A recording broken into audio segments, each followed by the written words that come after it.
Hello, everyone, and welcome to episode 4 of our podcast series of social media marketing. By now, hopefully, you've watched episodes 1, 2, and 3, which is the what and why and how of social media marketing. If you haven't, I suggest you go and watch them first before coming on to these ones. It'll make a lot more sense. Don't forget to like, follow, and subscribe and watch all our other content. Do leave a review, a comment.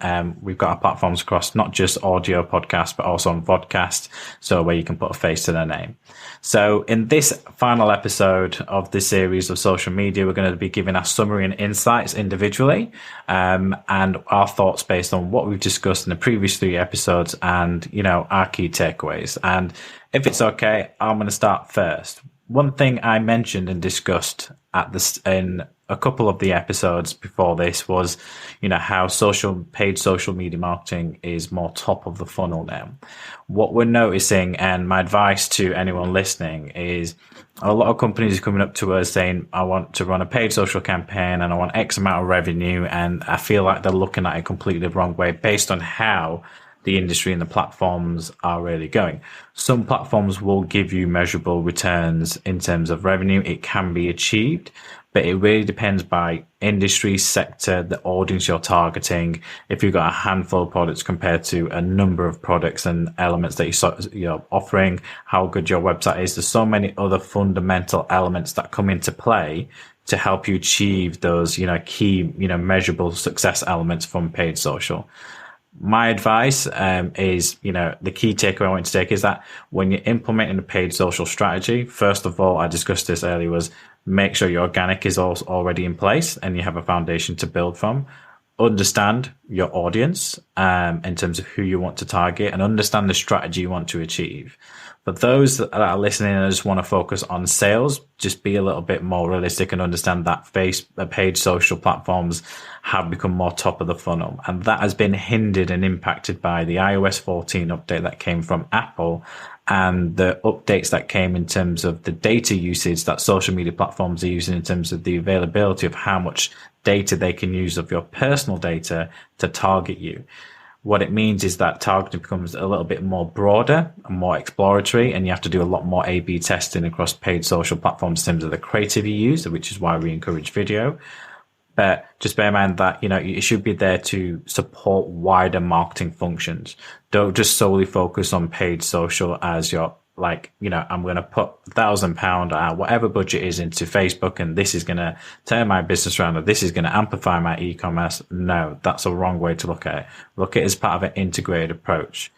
Just within social media, you have organic, you have strategy, you have video, and you have paid, and you have a handful of key platforms depending on whether you're B2C and B2B. And that's why looking at it in terms of paid social is going to drive quality or interesting traffic to my website or to that place I want my potential customers to go to get more information, to educate themselves or to interact and buy, and then use wider platforms like Google where they go back and start searching. You can be more top of the funnel. Elements like retargeting. So if you don't know what retargeting, we have mentioned in previous episodes and previous podcasts where you can target people that have just been to your website across different platforms. These kind of tactics play a key part, but see social media as top of the funnel. You're trying to reach out to potential new customers. They're not going to buy instantly. You have to take them through a journey to buy, and they're going to be multiple different digital marketing touch points they will hit before they make that decision and trust element to buy from you as a brand. And I think that's a really important point, Manny, in terms of people might measure the success of social media based on how many sales they've got. But as with any marketing, yes, sales is important. And obviously for your own business, you need to understand whether that is the key metric and the only metric you're looking at. But actually, marketing should play a role in many other areas as well, such as brand awareness, such as audience engagement. And so whilst people may think that social media doesn't work if they can't attribute direct revenue to what has been invested in social media, they may find that actually what could be attributed instead is growth in brand recognition, growth in engagement with their audience, and they've got a much more loyal audience, or people a lot more engaged since they started creating content on social media. So it's quite a kind of singular view to just look at it on paper and go, well, for 3 months I've spent X on social media and therefore I expect a 5-10 times return, and I'm not getting it, therefore it hasn't worked.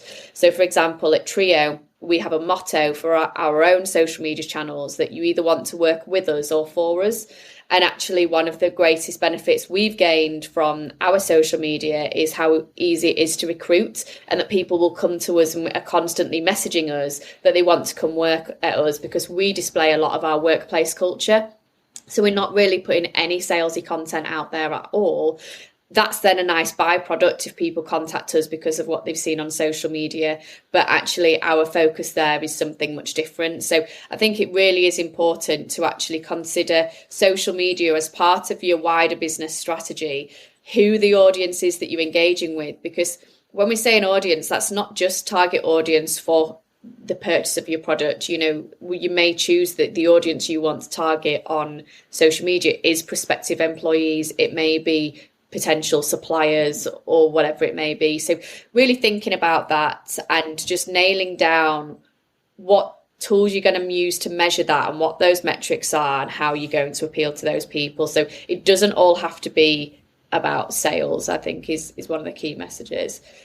Just another point I'd like to mention, and then be good to get Anush's view, but it just really stood out to me because of how simple it was. Anush's analogy of, Zoom compared to over the phone when we look at why we should consider video on social media. Obviously, we've the past 2 years had Zoom and everything else, video conferencing kind of forced down our throats, but it does work. It gave us the opportunity to still interact. It was considered the next best thing after face-to-face. So really that's where we should be at when we're thinking about incorporating video into part of our social media strategy. It's the next best thing after face-to-face. If you can't see someone in person and pitch whatever it is to them, if you can do it by video, that's going to work far better than doing it via a written word or a graphic or whatever it may be. So I think that stood out to me, Anush, and hopefully that's a key takeaway for people as to why they should be doing video as part of their social media strategy. Just a quick maybe story from my life comparing to personal meetings with Zoom meetings. Actually, what I realized, I was in the US for past 1 month, and I was trying to get personal meetings with some people, and in my surprise, I was there in their city, but they were more keen on to have a Zoom call with me rather to have a personal meeting. And that shows us that actually the video stuff and online conferences are getting more popular and more needed nowadays than even personal meetings. So if you don't start using that right away, you will be behind of many, many people. So it's just the time to do it right now. But to sum up just a social media topic overall, I would say that social media made our life easy and difficult at the same time. It's easy because you can reach to your clients really easy. They are there. If you know where is your client, you can easily reach them. But it's difficult because so many people can do the same thing. So you need to be more creative. You need to be more actual. You need to be more strategic, so you can be stand out among your competitors rather just than try to do a lot of stuff and to not get any results. So in my opinion, we can get that a great benefit from social media. Took that, but sometimes for a personal use, try to not hang in social media a lot of time, because you will get that personal touch with your family and friends only by staying all the time in social media. Fantastic. I think that summarizes everything we've discussed in our first 3 episodes. So don't forget to like, follow, subscribe across all our platforms, from YouTube through to all our podcast channels. I'd like to take this moment to quickly thank Claire Daniels individually, this is her last recorded series with Bubble Pod.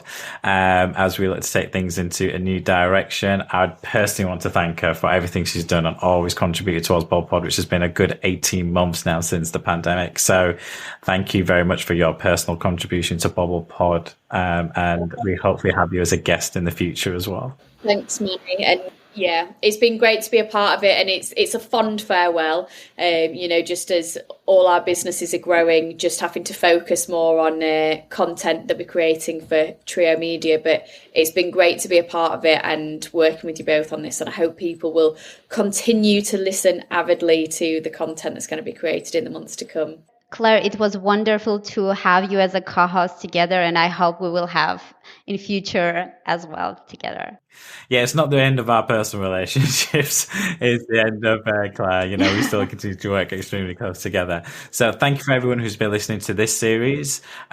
We are coming an end to a whole series elements for Bubble Pod since when we started back in September in 2022. So this summarizes the 6 series that we've done. We'll be launching again in April now. So those that are listening for our next series of Bubble Pod, as we take a little bit of break, reflect, understand all the reviews and feedback you guys have given, and understand the content you like. Again, as part of what we've discussed, measuring and understanding what works, what kind of content works. We do that as part of our own internal content process, and we'll launch again in early April with some new content for that. So thank you for listening. A big thank you again to Claire and Anush for joining us, and we'll see you on our next series of episodes.